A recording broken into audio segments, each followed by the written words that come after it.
अंकित, आपने सुना? मैंने आपको बताया था क्या? मेरी कॉलेज की फ्रेंड है, वो ना अपने हस्बैंड को तलाक देने के बारे में सोच रही है। अच्छा, कौन? अरे वही मिसेस कुमारी। उनको जानता हूँ बट इतना अच्छे से नहीं जानता हूँ, बट काफ़ी दुख हुआ ये सुन के। वो कह रही थी कि अब वो अपने पति के साथ खुश नहीं है और एक दूसरे के साथ रह कर के दुख उठाने से अच्छा है कि अलग ही हो जाए। अच्छा, इंटरेस्टिंग। तो अंकित, बाइबल वैसे तलाक के बारे में क्या बताती है? क्योंकि मैंने इस बारे में ना सबके अलग अलग विचार सुने हैं। हाँ, इस विषय में एक्चुअली काफ़ी लोगों के अलग अलग ओपिनियंस हैं, अलग अलग सोचते हैं। लेकिन बाइबल जो है बहुत ही अलग बातें सिखाती है इस दुनिया से। सबसे पहली चीज़ कि परमेश्वर हमसे क्या चाहता है इस शादी के, इस मतलब इस रिश्ते से, ये सोचना बहुत इम्पोर्टेंट है। ये तो बहुत आसान बात है कि परमेश्वर ने जो है विवाह जो बनाया वो स्त्री और पुरुष के बीच में परमेश्वर ने एक वाचा ठहराई है। वैसे हम मेरे ख्याल से इसी टॉपिक पर तो बात कर रहे थे कुछ दिन पहले ना। तो विवाह का उद्देश्य यह है कि हम परमेश्वर के स्वभाव को और कलीसिया और परमेश्वर के संबंध को प्रदर्शित करें, मतलब लोगों को दिखाएं अपने विवाह के द्वारा। और मुझको लगता है कि यह एक आत्मत्याग और या कह लो एक देखभाल और एक विश्वास योग्यता, इन्हीं सब का संबंध है विवाह से। देखो, मेन चीज़ ये है कि परमेश्वर चाहता है कि हम इस विवाह से उसके नाम की महिमा कर सकें। और भी कई फ़ायदे हैं विवाह करने के, जैसे बच्चे होना, एक साथी को मिलना जिसे हम प्रेम कर सकें, सुरक्षा मिलना, ठीक है, और आत्मिक लेवल में बढ़ने के में बहुत मदद मिलता है। मुझको लगता है विवाह परमेश्वर द्वारा हमारी भलाई के लिए बनाया गया है। बिल्कुल। और देखो, जो ये विवाह है मेनली एक वाचा है, एक प्रेम का, एक दूसरे पर विश्वास योग्य रहने का, एक दूसरे की सेवा करने का। और जब ये वाचा टूटती है तब मानो तलाक होता है। और हमने अभी यही तो कहा कि विवाह से जो है परमेश्वर को महिमा मिलनी चाहिए और परमेश्वर और कलीसिया के जो आपसी संबंध है उसको प्रकट होना बहुत ज़रूरी है, ठीक है ना? तो अच्छा ये बताओ वो कैसा रिश्ता होना चाहिए? देखो, तुम्हें पता है सबसे पहले परमेश्वर ने अब्राहम के साथ एक वाचा बांधा। उसके बाद परमेश्वर ने कितनी आशीषें दी इज़राइल को, लेकिन इज़राइल ने कितना गलत काम किया, कितनी बार वाचाओं को तोड़ा। परमेश्वर गुस्सा भी आया, लेकिन परमेश्वर अपने वाचा के प्रति विश्वास योग्य रहा और आज भी है। अंकित, ये तो बहुत अच्छी बात है और मैं सोचती हूँ कि हमको भी अपने विवाहित जीवन में ऐसा ही करना चाहिए। हाँ, परमेश्वर चाहता है कि हमारा विवाह का जीवन ऐसा ही हो, एक वाचा का संबंध। लेकिन कई बार डिवोर्स के माध्यम से ये वाचा टूट जाती है। तो अंकित, वैसे ये जो आपने बोला है तो ये शादी का उल्लंघन है और ये तो बहुत डराने वाली बात है। हाँ, देखो, प्रभु यीशु ने भी सिर्फ एक ही कारण दिया है कि तुम इस कारण के लिए तलाक दे सकते हो, वो है व्यभिचार।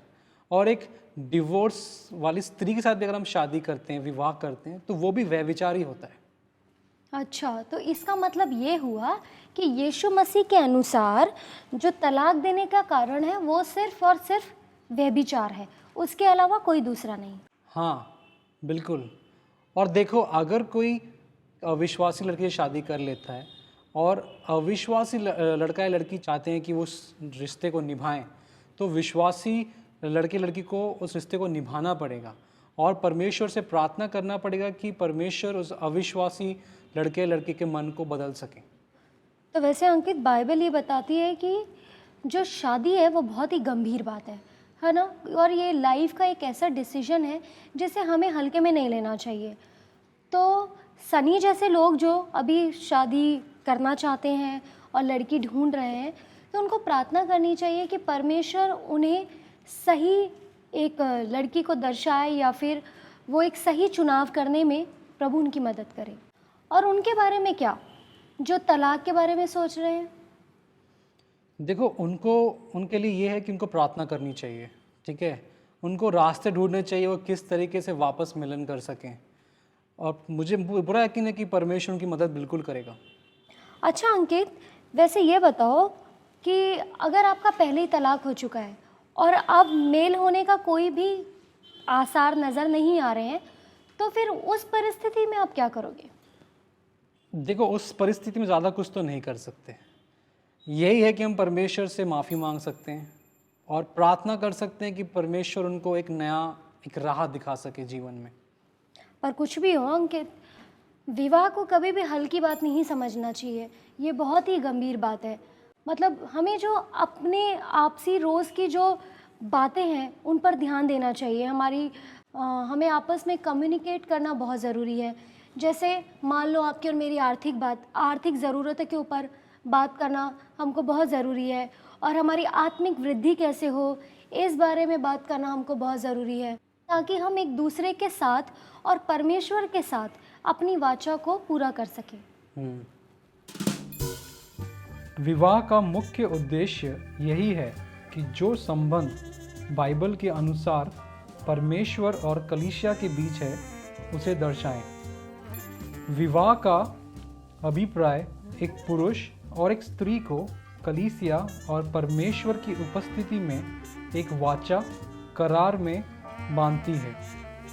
परमेश्वर धीरजपूर्वक इज़राइल को क्षमा करता रहा। वो हमें सिखाता है कि हम अपने जीवन साथी के प्रति धीरज रखें। पति पत्नी अलग ना हो, यदि हो भी जाएं तो तलाक के बाद किसी और से विवाह ना करें। सुसमाचारों में किसी भी कारण के आधार पर तलाक की अनुमति नहीं है। व्यभिचार ही केवल तलाक का कारण हो सकता है। अविवाहित लोगों को अपने होने वाले पति पत्नी के लिए प्रार्थना करनी चाहिए। जिनका विवाह अविश्वासियों से हो गया है उन्हें विवाह में बने रहना चाहिए, शर्ते कि दूसरा साथी भी इससे सहमत हो।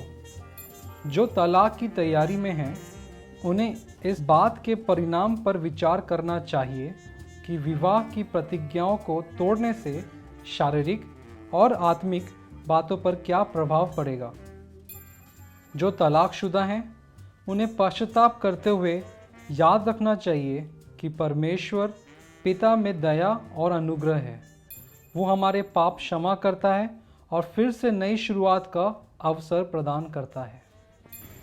चलो, डिस्कशन तो हो गई और मेरा आटा भी गूंद गया। अब आप वेट करो, मैं रोटी बना करके लेके आती हूँ। ठीक है, मैं तब तक किसी को फ़ोन कर लेता हूँ।